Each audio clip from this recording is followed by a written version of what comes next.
चाकरी कराइदेवा नारे लक्षाधिक टंका ठकई मालकानगिरी जिले में चाकरी कराइदेवा नाम ठकई नुआ कथा नुहे। यह जिलार बेकार युवक युवती टार्गेट कर लक्षाधिक टंका ठकी नेउथिबा बहु नजिर रही। से पीड़िता कुंजरता महारणा निज पुओ चाकरी कराइबा नाम ठकई होती। स्थानीय पुलिस विभाग सुनील चोपाड़ी नामक कनेस्टेबल कुंजलता पुओ को पुलिस रे चाकरी कराई देबाक कही लक्षाधिक टंका मागिथिले। भिके पांड्यान सह तांकर जड़े सहयोगी हाथ रही। प्रथमे से 3 लाख टंका चाकरी बाबद को नहीं, किंतु चाकरी बाहर पुओर नाम नथिला। एने सुनील को कुंजलता पचारिबारु द्वितीय लिस्ट रे नाम बाहर कही एथिसह आहुरी टंका मागुथिबा से कही। एभली से प्राय 6,50,000 टंका कुंजलता ठारू सुनील ठकी नहीं। चाकरी कथा पचारे बाहर आज नहले 2 वर्ष पर तुम पुओ चाकरी पाइब बोली मिछ कही ठकी चली। एने कुंजलता थाना एतला देवा पर कौनसी कार्यानुष्ठान होई नथिला। ओलटा सुनील को साक्षी भाव रखागला बोली अभियोग करा जायछि।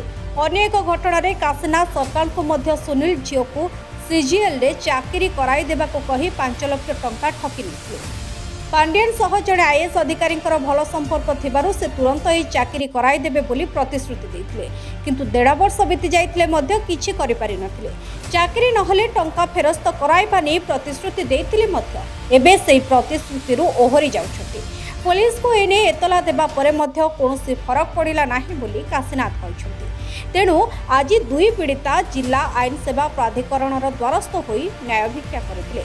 सचिवों निर्देश क्रमे मुख्य वकिल अशोक पट्टनायक नेतृत्व में एक 3 जणिया टीम एसपी को साक्षात कर समस्त विषय सूचना प्रदान करते तुरंत एने कार्यानुष्ठान नेबा को कहुଯାଇଛି।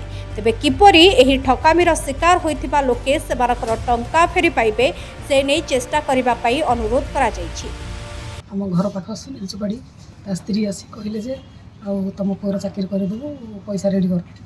आम 2023 मसीह कनेस्टेबल बाहर थिला पैसा रेडी करला पर से कहले आस आम आगे सागर कथा हो जाकि आगे सागर कथा हलु आ से कहले ठीक अच्छे करदेबू किसी असुविधा नहीं आ चाकरी जब न हो पैसा फेरस्त आग 3 लाख टका दिहला देलापर चाकरी रिजल्ट बाहरला।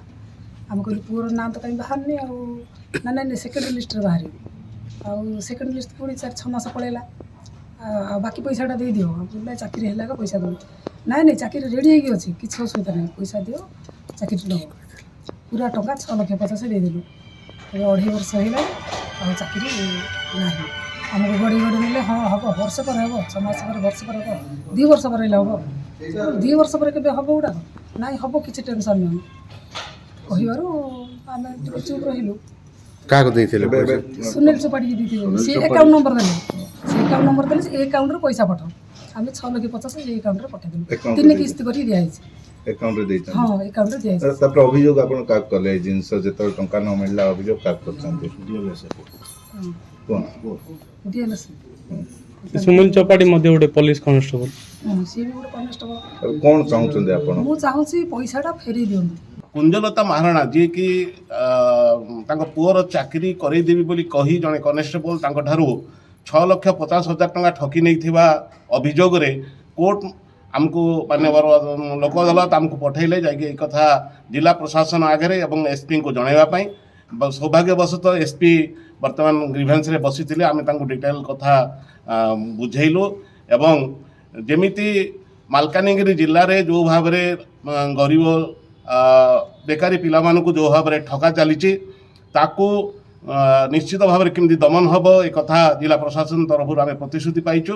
आउ निश्चित भाव में ये जो आगे आसिचंदी कुंजलता महारणा तांको पुअर चाकरी पाई जो 6,50,000 ठका जाइए निश्चित भाव में आपरे माननीय एसपी न्याय देवे एवं एथिरे जेते दोषी अच्छा समस्त को जमीक आईन गड़ा भितर को आसो एवं से दंडित हेबे एवं भविष्य में आम मालकान जिलार गरीब निरीह युवक माने निष्पत्ति युवक माने जमती शोषण शिकार हेबे नाही निश्चित भाव में जिला प्रशासन तापरे आगामी दिन में पदक्षेप नेब बोली आम आशा रखी। एक्चुअली मु फास्ट तो विटनेस हिसाब रे हमर जो वर्तमान चाकरी ना रे जाल माने सब काम करचंती सेतरे किछि पुलिस डिपार्टमेंट रो भी लोक संपर्क अछंती जे कि हमको भी मालकानगिरी निवासी सुनील चोपाड़ी जे कि मालकानगिरी पुलिस अछंती सी बहुत लोक को ठकई निज दायित्व नहीं कि पैसा कलेक्शन कर वर्तमान से ମାନିବାକୁ ରାଜି ନାହିଁ। ଆମକୁ ବର୍ଷେ 1.5 ବର୍ଷ ହେଲାଣି ସେ ଲିଙ୍ଗରିଂ କରି ଚାଲିଛି। ଆଉ ବର୍ତ୍ତମାନ ଆମେ ବି ଏଫଆଇଆର କପି ଦେଲା ପରେ ବି ଆମର ତାଙ୍କର ଏଗେନଷ୍ଟରେ କୌଣସି କାମ ହେଇପାରୁନାହିଁ। ଆମର ଅଲଗା ସବୁ ଭାଇମାନେ ବି ଯାଇକି ଏସ୍ପି ସାର୍ଙ୍କୁ ମିଶିଥିଲେ। ଆମେ DSL ସହ ଆସିଥିଲୁ, ମ୍ୟାଡ଼ାମ୍ ଆମକୁ ଡକେଇଥିଲେ ଅଭିଯୋଗ କରିବା ପାଇଁ। ମୁଁ ମାଲକାନଗିରି ଥାନାରେ ବି ଏଫଆଇଆର କରିଛି। ସବୁ ଜାଗାରେ ସେ ସୁନୀଲ ଚୋପାଡ଼ିକୁ ସେମାନେ ସବୁ ଆକ୍ୟୁଜ୍ ନ କରିକି ସେମାନେ ତାଙ୍କୁ ୱିଟନେସ୍ ହିସାବରେ ଦେଉଛନ୍ତି। 3 ଜଣ ସେମାନଙ୍କର ଗୋଷ୍ଠୀର ଆରେଷ୍ଟ ହେଇକି ମାଲକାନଗିରି ଜେଲ୍ରେ ଅଛନ୍ତି, କିନ୍ତୁ ସୁନୀଲ ଚୋପାଡ଼ି ପୋଲିସରେ ଥିବା କାରଣରୁ ତାକୁ ଜେଲ୍କୁ ନ ନେଇକି ତାକୁ ବାହାରେ ଛଡ଼ାଇକି ବୋଲା ହେଉଛି। ମାଲକାନଗିରିରୁ ମୁନ୍ନା ନିତମଙ୍କ ରିପୋର୍ଟ, ଚର୍ଚ୍ଚା ନ୍ୟୁଜ୍।